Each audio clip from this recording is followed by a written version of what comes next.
আসসালামু আলাইকুম রহমতুল্লাহ। আজকের কথা বলবো প্রবাসী কল্যাণ কার্ড। যারা শুরুতেই প্রবাসে আসছেন এবং আসবেন তাদের জন্য এই বিষয় নিয়ে আজকের কথা বলবো। আশা করি ভিডিওটা খুবই গুরুত্বপূর্ণ, খুবই ইম্পর্টেন্ট। সেক্ষেত্রে ভিডিওটা সবাই দেখবেন এবং শেয়ার করে সবাইকে দেখার মতো সুযোগ করে দেবেন। যারা প্রবাসী আসছেন, যারা প্রবাসী বর্তমানে অবস্থিত আছেন, আপনারা প্রবাসে আসার পূর্বে কিন্তু আপনার একটা স্মার্ট কার্ড দেওয়া হয়েছে। সেই স্মার্ট কার্ডটা কী হলো, যখন আপনি মেন পাওয়ার করেছেন, মেন পাওয়ার যখন করেছেন তখন কিন্তু আপনাকে একটা গ্রিন কার্ড দিয়েছে। এটা না, এটা আমি এখন আজকের হাতে পেয়েছি। এটা আমি এখন বর্তমানে করেছি, কারণ আমার যে স্মার্ট কার্ডটা ছিল সেটা আমি হারিয়ে ফেলেছি, হয়তোবা আমার বাংলাদেশে আছে। কারণ আমি 2011 সালে আমি প্রবাস জীবন শুরু করি। সেখানে আমি 4 বছর দুবাইতে থাকি। তারপরে আবার 2015 সালে আবার আমি কাতারে মুভ করি। তো সেই ক্ষেত্রে আমার হয়তোবা দুটো কার্ডই আছে, বা হয়তোবা একটা কার্ড আমি হারিয়ে ফেলেছি। আসলে বিষয়টা আমি অতটা শিওর না, হয়তোবা পাওয়া যাবে খুঁজে কাটাকাটি করলে। তারপর আমি এই কার্ডটা করে রেখেছি। এই কার্ডটা আপনার জন্য মানে আমি মনে করি একটা মূল্যবান জিনিস। কারণ হচ্ছে এই কার্ডটা যদি আপনার থাকে তাইলে হয়তোবা প্রবাসীদের সুযোগ সুবিধাটা আছে সেটা আপনি বহন করতে পারবেন, বা এখানে আপনার সমস্ত বায়োডাটা আছে।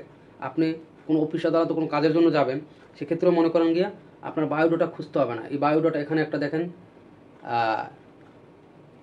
দেখতে পাচ্ছেন এই যে স্ক্যানার একটা বারকোড দেওয়া আছে। এই বারকোডটা যদি আপনি কম্পিউটারে দেন তাহলে সম্পূর্ণ ডিটেলস আপনার চলে আসবে। যেমন করে আপনার আইডেন্টি কার্ড, স্মার্ট কার্ড আছে সেরকম এনআইডি কার্ডের মতো। তো এই ক্ষেত্রে বিষয়টা আপনার যদি ওই কার্ডটা থাকে, গ্রিন কার্ডটা, যখন আপনি বাংলাদেশ থেকে আসার শুরুতে যে আপনাকে যে কার্ডটা দেওয়া হয়েছে, ওই কার্ডটা যদি থাকে তাহলে আপনার এই কার্ডটা বানাতে হবে না। আমার এই একটা কার্ড হারিয়ে ফেলেছি বা আছে, ওটা আসলে আমার অতটা শিওর না। সেক্ষেত্রে আমি এই কার্ডটা করেছি, আজকে আমি হাতে পেয়েছি। আর সেক্ষেত্রে আপনাদের কাছেও শেয়ার করলাম। কাতার থেকে যদি এই কার্ডটা আপনি বানাইতে যান 120 রিয়াল আপনাকে মনে করেন গিয়া ফি দিতে হবে। আর আনুষঙ্গিক মনে করেন একটা পেপার অনলাইন করাতে হবে, তাই সব মিলিয়ে 150 টাকার মতো প্রায় খরচ হয়ে যাবে। হ্যাঁ, সেই ক্ষেত্রে যদি এই কার্ডটা আপনার থাকে তাহলে আপনার 150 রিয়াল কোনো খরচ করার কোনো দরকার নেই। প্রবাসী কল্যাণ কার্ড যে টাকা, এটা আমি করেছি। কিন্তু ওই গ্রিন কার্ডটাও সেটাও একই রকম। কারণ যখন আপনি শুরুতে বাংলাদেশ থেকে আপনার মেন পাওয়ার হয়েছে তখন কিন্তু সমস্ত বায়োডাটা দিয়ে কখন আসছেন, কখন কি, সম্পূর্ণ ডিটেলস ওই কার্ডটার ভিতরে আছে। তো সেই ক্ষেত্রে আমি প্রত্যেকটা মানুষকে আহ্বান করব, যাদের কাছে ওই কার্ডটা নাই তারা এই কার্ডটা করে রাখবেন। এটা আপনার একটা সাপোর্ট, বা আপনি যেটা প্রবাসী ছিলেন এটা একটা ডকুমেন্টস, মানে সব কিছু মিলিয়ে আসলে ক্ষতি নেই। যদি আপনার কাছে না থাকে বানিয়ে রাখা ভালো। যদি কোনো দিন কোনো কারণে প্রয়োজন হয় তখন যেন আপনার আফসোস না করতে হয়। এই কার্ডটা আমি শুধু এই কারণেই করেছি যে জানো, আসলে যখন আমার প্রয়োজন হতে পারে তখন যেন আমার আফসোস না করতে হয় যে কার্ডটা আমি কেন করলাম না।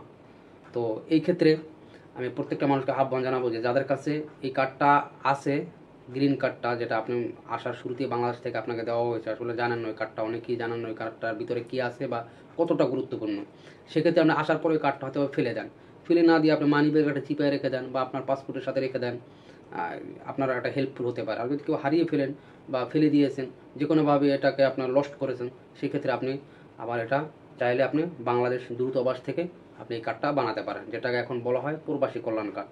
তো সেক্ষেত্রে এই কার্ডটা আপনি বানাতে পারেন। ধন্যবাদ সবাইকে। আল্লাহ হাফেজ।